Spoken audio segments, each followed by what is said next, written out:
इस कहानी की शुरुआत होती है मॉडर्न रूस से, जहां पर हमें डोमिनिक नाम की एक लड़की को दिखाया जाता है। डोमिनिका एक बेली डांसर है। दरअसल उसे किसी भी कीमत पर पैसे कमाने होंगे क्योंकि उसकी मॉम हमेशा बीमार रहती है।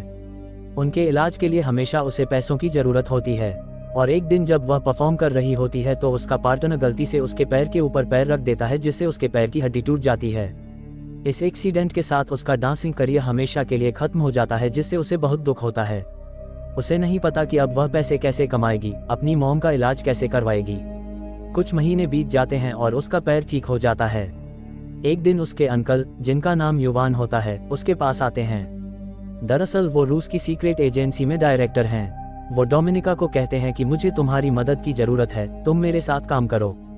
पर डोमिनिका साफ साफ मना कर देती है। युवान उसे बताते हैं कि तुम्हारे पैर का एक्सीडेंट हुआ नहीं था, बल्कि जानबूझकर तुम्हारे पैर की हड्डी तोड़ी गई थी और जिसने ये किया था वह तुम्हारी दोस्त थी। उसने ऐसा इसलिए किया ताकि वह डांसिंग में तुम्हारी जगह ले सके। ये सुनकर डोमिनिका को बहुत दुख और गुस्सा आता है। वह अपनी दोस्त के घर जाती है और उसे बुरी तरह से मारती है। इसके बाद वह एक बार फिर से अपने अंकल युवान से मिलती है और पूछती है कि मुझे क्या करना होगा। उसके अंकल उसे बताते हैं कि बहुत बड़ा गैंगस्टर है, तुम्हें उसे सेड्यूस करके होटल के कमरे में लाना होगा। इसके बाद हमारे एजेंट्स अपना काम कर देंगे। इसके बदले तुम्हारी मॉम के जितने भी मेडिकल खर्चे हैं वह सब हम उठाएंगे। अब डोमिनिका उनकी बात मान जाती है। वह गैंगस्टर से एक बार में मिलती है जहां वह उसे सेड्यूस करती है। इसके बाद वह गैंगस्टर उसे होटल के कमरे में ले जाता है। वहां इस वक्त कोई भी नहीं पहुंचा होता, इसीलिए वह आदमी उसकी जबरदस्ती इज्जत लूट लेता है। इससे डोमिनिका को बहुत दुख होता है क्योंकि उसे सिर्फ इस आदमी को सेड्यूस करना था। अब यहाँ पर एजेंट्स आते हैं और उस गैंगस्टर को मार देते हैं। पर डोमिनिका इस हादसे से टूट गई है। वह अपने अंकल के पास जाती है और कहती है कि आज के बाद मैं ये काम कभी नहीं करूंगी। उसके अंकल को इस बात से कोई फर्क नहीं पड़ता। वो कहते हैं कि अब तुम्हें हमारे सारे राज के बारे में पता चल चुका है कि हम किस तरह से काम करते हैं, यानी अब तुम भी सीक्रेट एजेंसी का हिस्सा बन चुकी हो और अगर तुमने हमारे साथ काम नहीं किया तो तुम्हें मार दिया जाएगा। वहीं दूसरी तरफ हमें मॉस्को में नेट नाम के एक लड़के को दिखाया जाता है जो एक अमेरिकन जासूस है, यानी कि CIA एजेंट। नेट एक आदमी से मिलता है जिसे वह मार्बल कहकर बुलाता है। दरअसल मार्बल नेट को खबरें देता है। वह उसे कुछ खबर देकर वहां से निकल जाता है, पर तभी वहां पुलिस आ जाती है। नेट नहीं चाहता कि उसका खबर देने वाला पकड़ा जाए, इसीलिए वह गोलियां चलाता है, जिससे पुलिस का ध्यान उसकी तरफ आकर्षित होता है और मार्बल वहां से भाग जाता है। नेट को पकड़ लिया जाता है और वापस अमेरिका भेज दिया जाता है।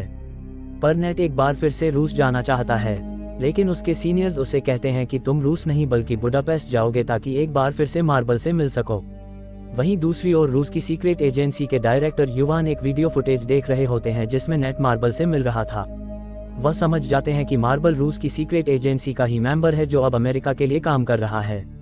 युवान किसी भी कीमत पर मार्बल को खत्म करना चाहते हैं। वह डोमिनिका के पास जाते हैं और उसे बताते हैं कि तुम्हें बुडापेस्ट जाकर मेरा एक काम करना होगा, पर सबसे पहले तुम्हें ट्रेनिंग लेनी होगी। उसे स्पाई स्कूल भेजा जाता है जहां की ट्रेनिंग बहुत ही खतरनाक और कठिन होती है, लेकिन जल्दी ही वह ट्रेनिंग पूरी कर लेती है। इसके बाद डोमिनिका को बुडापेस्ट रवाना कर दिया जाता है। वहां पहुंचने के बाद उसका पहला काम होता है नेट का विश्वास जीतना ताकि उसके जरिए मार्बल तक पहुंच सके। डोमिनिका बुडापेस्ट पहुंच जाती है। वहां वह अपने एक साथी एजेंट के साथ रहती है और नेट का पीछा करना शुरू कर देती है। वह स्विमिंग क्लब भी ज्वाइन कर लेती है जहां नेट रोज आता है। वह बार बार जानबूझकर उसके सामने से निकलती है ताकि वह उसे देखे। डोमिनिका बहुत सुंदर है, इसीलिए नेट भी उसे नोटिस करना शुरू कर देता है। एक दिन वह सड़क पर उसके सामने आती है और दोनों की बात होती है। नेट को कहीं ना कहीं डोमिनिका पर शक होता है। एक दिन डोमिनिका जब स्विमिंग क्लब जाती है तो देखती है कि उसका ID कार्ड गायब है। दरअसल नेट उसका ID कार्ड निकाल कर ले जाता है और उसे पता चल जाता है कि वह एक रूसी स्पाई है, लेकिन फिर भी वह बार बार उससे मिलता है। डोमिनिका जब अपने घर वापस जाती है तो देखती है कि उसकी रूममेट गायब है। घर की तलाशी लेने पर उसे पता चलता है कि उसकी साथी एक अमेरिकन स्पाई से मिलने वाली थी जिसे वह कुछ इन्फॉर्मेशन देने वाली थी। डोमिनिका समझ जाती है कि उसे भी उसी तरह का मिशन दिया गया था। अब डोमिनिका अपने मिशन में फेल हो जाती है क्योंकि उसे मार्बल के बारे में कुछ भी पता नहीं चलता। युवान वहां आता है और पूछता है कि काम इतना स्लो क्यों चल रहा है। डोमिनिका बताती है कि मैं अपनी साथी एजेंट के मिशन में उसकी मदद कर रही थी। गुस्से में युवान कहता है कि तुम्हें अपने काम पर ध्यान देना चाहिए। डोमिनिका के घर न होने पर एक रूसी एजेंट उसकी रूममेट को मार देता है क्योंकि उसे लगता है कि उसने अपना मिशन किसी से शेयर कर दिया था। डर के मारे डोमिनिका नेट के फ्लैट पर जाती है। वहाँ वह नेट को सब कुछ बता देती है कि उसे अपनी और अपनी मॉम की जान बचाने के लिए रूसी जासूस बनना पड़ा। नेट उसे सुरक्षा का भरोसा देता है और कहता है कि तुम्हें अब डबल एजेंट बनना होगा। डोमिनिका मान जाती है और दोनों एक दूसरे के काफी करीब आ जाते हैं। अगली सुबह डोमिनिका नेट के घर से निकलते वक्त उसका एक गिलास भी अपने साथ ले लेती है जिसमें नेट के फिंगरप्रिंट्स होते हैं। नेट एक बार फिर से मार्बल से मिलता है। मार्बल उसे चेतावनी देता है कि डोमिनिका एक खतरनाक रूसी जासूस है, लेकिन नेट उसकी बात नहीं मानता। नेट डोमिनिका को अपने साथियों से मिलवाता है। डोमिनिका कहती है कि वह उनके लिए काम करेगी, लेकिन बदले में उसे $30,000 चाहिए। वह बताती है कि उसकी रूममेट को एक मिशन सौंपा गया था जिसे अब वह पूरा कर सकती है। अमेरिकी एजेंट्स उसकी बात मान लेते हैं। डोमिनिका एक सेनेटर के स्टाफ से मिलती है जो उसे एक डिस्क देती है। वहां अमेरिकी और रूसी जासूस दोनों होते हैं। डोमिनिका डिस्क को बदल देती है और असली डिस्क नेट को दे देती है। जब सेनेटर का स्टाफ बाहर आता है तो उसे चारों तरफ से घेर लिया जाता है। वह भागने की कोशिश करती है, लेकिन एक्सीडेंट में उसकी मृत्यु हो जाती है। इस घटना से रूस को बहुत बड़ा झटका लगता है। अब डोमिनिका और उसके सीनियर पर शक किया जाता है।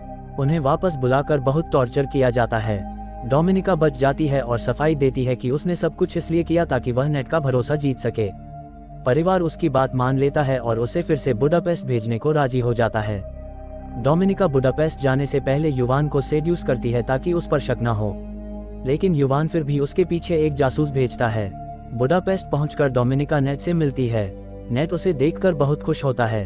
वे एक दूसरे के बहुत करीब आ जाते हैं, लेकिन तभी अचानक रूसी जासूस वहां आ जाता है जिसने डोमिनिका का पीछा किया था। डोमिनिका तुरंत एक्शन लेती है और जैसे तैसे नेट को बचा लेती है।